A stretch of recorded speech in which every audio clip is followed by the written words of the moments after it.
Hello student, मैं उम्मीद करता हूं कि आप सब लोग अच्छे होंगे।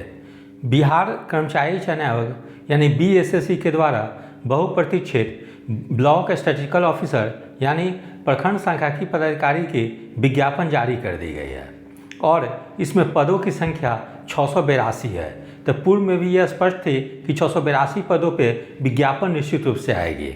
यद्यपि मैंने कुछ दिन पूर्व भी वीडियो बनाया था, उसमें कहा था कि विज्ञापन यद्यपि 15 अप्रैल के पहले कभी भी आ सकती है, क्योंकि मैंने समय ज़्यादा बता दिया था जिससे कि आप लोग को कोई परेशानी ना हो। और इस बार जो है कि महत्वपूर्ण चेंज ये देखने को मिली है कि इसके पूर्व जो विज्ञापन 2009 में निकाली गई थी उसमें ऑप्शनल सब्जेक्ट आपको सिलेक्ट करनी थी, यानी 100 मार्क्स की जीएस की पेपर थी और 100 मार्क्स की ऑप्शनल मैथ, इकोनॉमिक्स और स्टैट में कोई एक मैथ, इकोनॉमिक्स और कॉमर्स में से कोई एक सब्जेक्ट चुननी थी।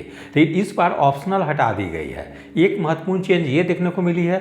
और दूसरी महत्वपूर्ण चेंज क्या है कि कॉमर्स सब्जेक्ट के जगह पर इस बार स्टैटिस्टिक्स रख दी गई है, यानी कि आपके ऑनर्स पेपर में या सब्सिडी पेपर में मैथ्स, इकोनॉमिक्स या स्टैटिस्टिक्स होनी चाहिए। ठीक है, तो ये दो चीज़ महत्वपूर्ण बदलाव देखने को मिली है। तो मैं जो इस विज्ञापन में क्या प्रोविज़न की गई है वो मैं आपको एक ब्रीफ में बता देता हूँ, जिससे कि आप लोग इसके लिए अप्लाई करेंगे या तैयारी करेंगे तो वो काफ़ी जो होगी बेनिफिशियल और लाभदायक होगी।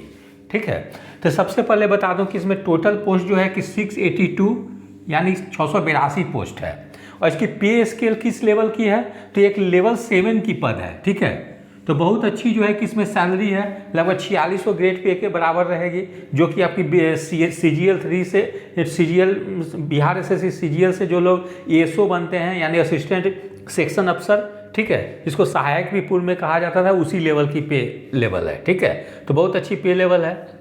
अब हम लोग बात करें कि एजुकेशनल क्वालिफिकेशन या शैक्षणिक योग्यता क्या हो सकती है, तो ये एक महत्वपूर्ण पॉइंट है क्योंकि कई स्टूडेंट कंफ्यूज थे कि सर हम लोग को मौका मिले कि नहीं।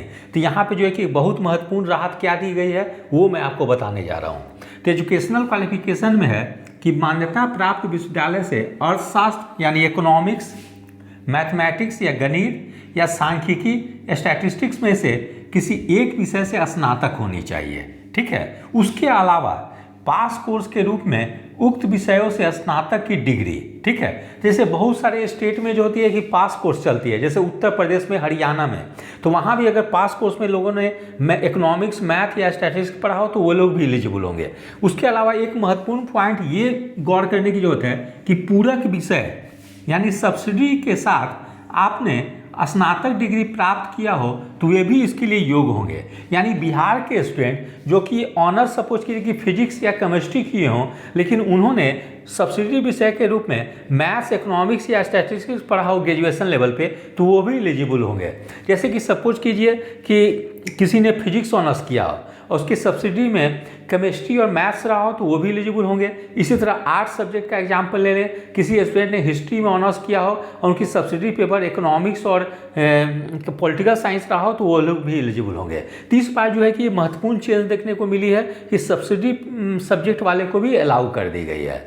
ठीक है, अब हम लोग बात करें कि एक महत्वपूर्ण चीज़ ये भी कि उम्र सीमा यानी एज क्या रहेगी। ठीक है, तो इसमें न्यूनतम उम्र सीमा जो है वो 1/8/2024 से न्यूनतम उम्र सीमा होनी चाहिए। ठीक है, यानी मिनिमम एज की काउंटिंग जो होगी 1/8/2024 से होगी। वहीं मैक्सिमम एज या अधिकतम उम्र में भी आप लोग को काफ़ी राहत दी गई है और अधिकतम एज की गणना यानी मैक्सिमम एज की गणना 1/8/2010 से की जाएगी। ठीक है, क्योंकि समान प्रशासन की जो विभाग की पत्रांक 212 दिनांक 23/1/2006 के सर्कुलर के आलोक में इस परीक्षा के लिए पात्र होंगे। ठीक है, यानी समान प्रशासन के सर्कुलर जो 23/1/2006 है, ये वाली सर्कुलर महत्वपूर्ण है। इसमें प्रावधान की गई है कि कोई विज्ञापन, जैसे कि इसके पहले इसकी विज्ञापन 2009 में निकली थी, तो अब विज्ञापन 2025 में भी निकली है, तो इसकी उम्र की गणना पिछले बार 2009 में निकली थी, उसके अगले वर्ष यानी 2010 से काउंट होगी। इसलिए आप लोग को उम्र सीमा में काफ़ी राहत दे दी गई है और मैक्सिमम एज की गणना जो होगी 2010 से होगी। यानी कि जनरल कैंडिडेट की एज लिमिट 37 वर्ष है, तो 37 वर्ष आपकी 2010 में होनी चाहिए। ठीक है, तो लगभग जो है कि आपको 2010 या 2024 से 14 यानी 14 साल की लगभग जो है कि आपको छूट दे दी गई है। तो 37 में 14 साल हम लोग जोड़ देते हैं, यानी जनरल कैटेगरी के 51 ईयर्स के लोग भी अप्लाई कर सकते हैं। इसी तरह से BC1 और BC2 कैटेगरी के भी लोग 53 ईयर्स तक अप्लाई कर सकते हैं, और SC ST के लोग 55 ईयर्स तक लोग अप्लाई कर सकते हैं। ठीक है। अब महिला जो है वह कैटेगरी की जनरल है OBC की, वो भी 53 ईयर्स तक अप्लाई कर सकती है। तो एज में आप एक तरह से आप लोग को काफ़ी छूट दे दी गई है। ठीक है। अब हम लोग आगे बात करें कि इसकी चयन प्रक्रिया या सिलेक्शन प्रोसेस क्या होगी। ठीक है। तो देखते हैं हम लोग, इसमें दो हो गए, जैसे लिखित परीक्षा में प्राप्त अंकों की अधिमानता या वेस्टेज 75 अंक की होगी। ठीक है। उसके अलावा इसमें जो पूर्व में जो संविदा या कॉन्ट्रैक्ट पे कार्यरत है उन लोगों को भी मार्क्स की वेटेज दी गई है। तो संविदा के आधार पर कार्य करने के लिए प्रति कार्यरत वर्ष के लिए 5 अंक, ठीक है, जिसकी अधिकतम 25 अंक की होगी। ठीक है। यानी अधिकतम मैक्सिमम वेटेज 25 मार्क्स की मिलेगी। कुल अंक लिखित परीक्षा अधिमानता 75 अंक और संविदा के लिए 25 अंक यानी कुल 100 अंक की होगी। ठीक है। इस तरह से एक बहुत बड़ी राहत दे दी गई है जो पूर्व से कॉन्ट्रैक्ट पे कार्य कर रहे हैं। देखिए हम लोग नोट में परीक्षा के अंक की अधिमानता की गणना के लिए परीक्षा में प्राप्त अंकों के प्रतिशत में 0.75 से गुना कर प्राप्त किया जाएगा। अर्थात अधिमानता या वेटेज होगी वह कैसे निकाली जाएगी, तो परीक्षा में प्राप्त अंक भागा, ठीक है, परीक्षा में कुल अंक गुना 75। ठीक है। फिर आगे हम लोग देखते हैं दूसरा पॉइंट है, जैसे संविदा के आधार पर जो लोग हो उन लोग को कैसे वेटेज मिलेगी। तो संविदा के आधार पर दे वेटेज या अधिमानता कैसे होगी, तो प्रारंभिक एवं मुख्य परीक्षा दोनों में दे होगा। यानी कि संविदा के आधार पर जो लोग पूर्व से कार्यरत है उन लोगों को वेटेज जो होगी PT में भी मिलेगी और मेंस में भी मिलेगी। ठीक है। अब आगे हम लोग देखते हैं परीक्षा की प्रकृति। ठीक है। नेचर ऑफ एग्जामिनेशन कैसी होगी, तो वो ऑब्जेक्टिव होगी। ठीक है। यानी PT और मेंस जो होगी दोनों ऑब्जेक्टिव होगी। और साथ में जो है कि ये परीक्षा जो है कि या तो ऑनलाइन भी हो सकती है और ऑफलाइन भी हो सकती है। ठीक है। तो परीक्षा दोनों में से कोई भी एक हो सकती है, ऑनलाइन या ऑफलाइन, ये आगे डिसाइड की जाएगी। ठीक है। उसके अलावा कही गई है कि आवेदन करने वालों की संख्या यदि 40,000 से अधिक होने पर ही PT आयोजित की जाएगी। यानी कि अगर नंबर ऑफ एप्लीकेंट जो होंगे 40,000 या 40,000 से अधिक होंगे तो परीक्षा 2 चरणों में यानी PT और मेंस आयोजित होगी। तो निश्चित रूप से चूंकि इसमें ऑनर्स पेपर वाले को तो एलिजिबल की ही गई है, साथ में सब्सिडरी पेपर वाले को भी एलिजिबल कर दी गई है, इसलिए निश्चित रूप से इसमें अप्लाई करने वालों की संख्या 40,000 से अधिक होगी। अर्थात परीक्षा जो होगी 2 चरणों में होगी, यानी PT भी होगी और मेंस भी होगी। ठीक है। अब हम लोग आगे देखते हैं कि PT और PT की सिलेबस क्या रहेगी। ठीक है। तो PT जैसे है कि इसमें 3 सेक्शन से प्रश्न पूछी जाएगी। एक सेक्शन है समान अध्ययन या जनरल स्टडीज की, दूसरी सेक्शन है समान विज्ञान एवं गणित यानी जनरल साइंस और अर्थमेटिक मैथमेटिक्स। ठीक है। और नंबर 3 पे है मानसिक क्षमता जांच यानी टेस्ट ऑफ रीजनिंग। यानी इसकी जो सिलेबस जो बनाई गई है वो बिहार कर्मचारी चयन आयोग के द्वारा पूर्व में जो CGL परीक्षा आयोजित की गई है, यानी CGL 1, CGL 2, CGL 3 सेम उसी पैटर्न पे है। इसके अलावा इंटर स्तरीय की भी जो विज्ञापन निकाली गई थी पूर्व में, जैसे बिहार इंटर स्तरीय प्रथम बार जो हुई थी वो 2018 में PT हुई थी, उसकी भी सेम पैटर्न है। और अभी जो है कि द्वितीय इंटर स्तरीय की जो विज्ञापन निकाली गई थी 1-2 साल पहले, उसकी भी अभी एग्जाम आयोजित होने वाली है। लगभग सबकी सिलेबस जो है बिल्कुल सेम रखी गई है। तो जो पूर्व से या तो बिहार कर्मचारी चयन के द्वारा जो CGL की परीक्षा आयोजित की थी उसकी तैयारी की हो, या अभी जो इंटर स्तरीय की तैयारी कर रहे हों, तो उन लोगों को इस एग्ज़ाम में काफ़ी ज़्यादा एडवांटेज मिल जाएगी, क्योंकि सिलेबस लगभग सेम है। ठीक है। इसलिए कोई दिक्कत नहीं होगी उन लोगों को।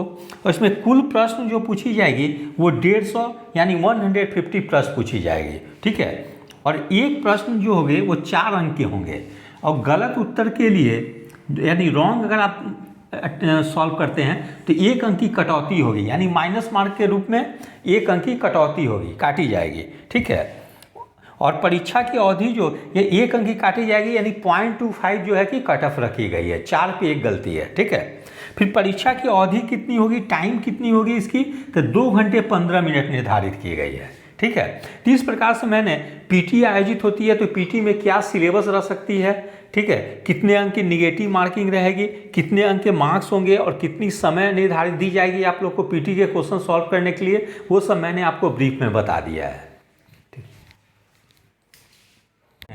मुख्य परीक्षा इसके 2 पत्र होंगे, ठीक है, यानी 2 पेपर होगी मेंस एग्जाम के, ठीक है, जिसमें फर्स्ट पेपर जो होगी वो हिंदी विषय की होगी और ये हिंदी जो होगी वो क्वालिफाइंग होगी और इसमें मैं समझता हूँ कि 100 प्रश्न जो होंगे वो 100 मार्क्स के होंगे, उसमें केवल आपको पास मार्क्स लानी है और क्वालिफाइंग मार्क्स जो होगी वो 30% यानी 30 अंक होगी। ठीक है, यानी 100 प्रश्न पूछी जाएगी, उसमें से 30 प्रश्न आप सॉल्व सही कर देते हैं तो आप क्वालिफाई कर जाएंगे और इसमें क्वालिफाई करना आवश्यक है, क्योंकि जब आप इस पेपर में क्वालिफाई करेंगे तभी आपकी सेकेंड पेपर यानी जो जीएस जनरल साइंस मैथ्स और टेस्ट ऑफ रीजनिंग की है उसकी कॉपी जांची जाएगी। ठीक है, इसलिए इसकी भी तैयारी अच्छे से कर लेंगे जिससे कि आप लोग ईजिली क्वालिफाई कर जाएँ। ठीक है, थोड़ी सी भी मेहनत कर लेंगे तो मैं समझता हूँ कि ईजिली क्वालिफाई कर जाएंगे। अब हम लोग बात करें कि मेन पेपर जो है, मेन पेपर में क्या क्या होगी।